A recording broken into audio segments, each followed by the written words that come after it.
Good morning, everybody. I'm Amy, your hidden consumer expert. Let's start there. It's been a rough day. Today, we're going to talk about ingredients, and ingredients are the whole reason I started Hidden Consumers Consulting. Because in our ingredients, we don't actually know how the ingredients to the ingredients are being made, and most people don't understand really the depths of what that can mean. So today I want to focus in on cheese because I'm kind of disappointed I'm losing cheese. And as I said in my marketing, I'm a Scandinavian girl. I want my salmon and cheese on toast, and I just can't get that anymore. As long and my well, and fresh salmon's getting harder to come by as well, even in California. So let's talk about cheese. What is it? Are you finding that cheese is affecting you more than normal? What are some of those things that could be causing you to be having issues if you're eating cheese and developing a reaction as well? So a lot of my stuff is going to be based on corn because that is what I'm allergic to. But in determining what ingredients are being used currently to make our cheese, a lot of things come back to, once again, they're lab created.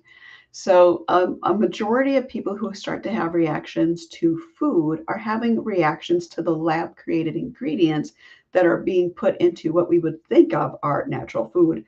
Cheese, more often than not, is no longer really a natural product.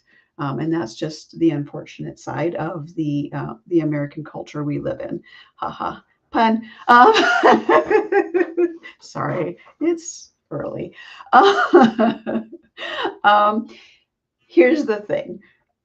When we're looking at cheese, there's going to be, yes, they might make it somewhat naturally, but they're adding lab created ingredients to, you know, for the coagulation aspect. That's what you need really to get cheese running. Usually it's just rennet.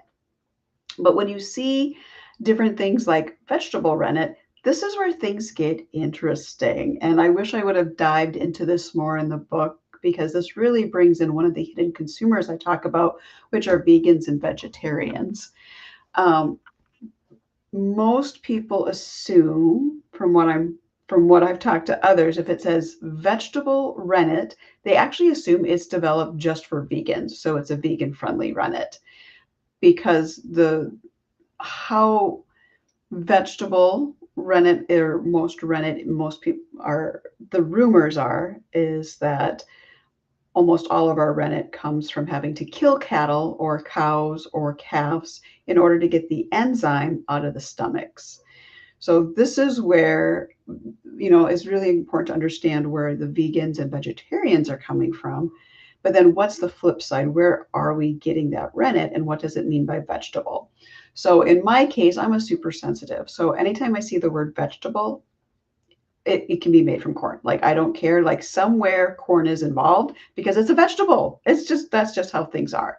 So my first resource that I go to, and I'm going to walk you through some different research here, is I go to the Corn Allergy Girl, and she literally has an entire little blog just on Reddit. And let me see if I can find the date.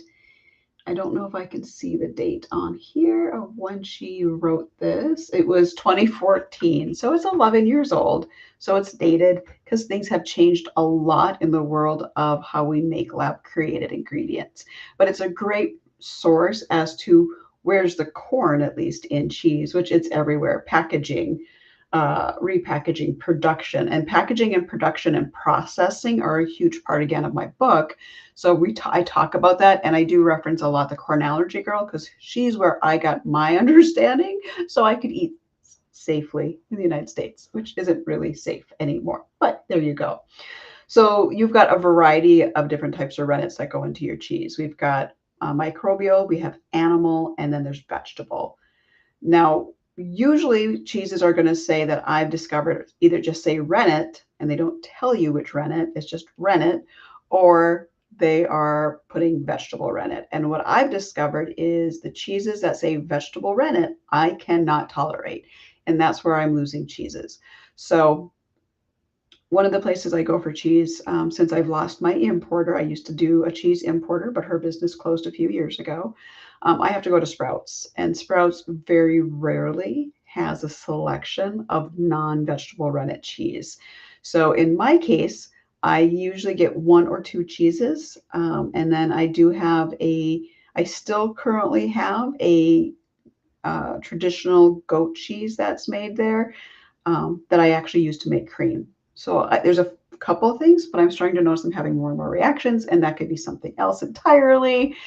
But here's the flip side, some more recent research of what's really happening. And again, this isn't um, what I'm sharing with you now is Simply Grass Fed. So this is a company, but at the top of their page, they talk about specifically where does this rennet come from, according to them, which I 100% based on the research I've done in other areas, that they are saying that 90% of the cheeses in the United States are made with the Pfizer vegetable meat or vegetable rennet manufacturing from GMO soy and or corn. So in 11 years, we've gone from not using corn in rennet, which is a lot of what we're seeing, to it is now a lab created product. It is made with soy or corn. I'm allergic to soy anyway, so whatever, but it could be cross contamination because it's usually in the same facility as corn. That your rennet now is coming derived from corn and 90% of cheeses. And I would actually venture to guess that based on me trying to find safe cheese in this country, we're looking at 99% of cheeses worldwide, well, at least in this country, are made from vegetable rennet that is derived from corn. Now, why is this important? The key is what I'm trying to talk about throughout is we don't really know. This is why I do what I do. I want to help companies better understand how their ingredients are being made so that consumers can do what they need to stay safe. When I first started this company, I was really focused on allergy-based marketing, blew that out of the water because I realized this is so far and beyond just people with food sensitivities. We needed to take it bigger, which is why I now have the five defined groups that are hidden consumers. Again, get the book. It's all in the book. Let me just throw that QR code up there just in case you want to look at that. I did update the events and press page, so good. Yay, you want to check it out. Lots of stuff coming. But here's the thing. If consumers don't understand where your food is, how their food is being made, they're less likely to buy your product. If you have made a product with purpose, you've sourced really great ingredients, and you know that people don't need to worry about it, you need to talk about it. And that's where I come in. I use my marketing skills with my understanding of how ingredients are made to help you better market your product to find your hidden consumer. And what we're seeing, especially in the realm of cheese, so many people are not able to safely eat cheese without some kind of a reaction anymore. That if you're doing something different, let's chat, get on my calendar, let's talk about ingredients, direct message me. LinkedIn is easier than any other socials, but find me because we need to chat and figure out how do we get your ingredients out there so people know what's going on. Here's the other thing that came out into my mailbox yesterday is I follow the Food Executive, and their headline yesterday really was that consumer confidence in food safety has plummeted, not dropped, plummeted. And that's a huge issue too.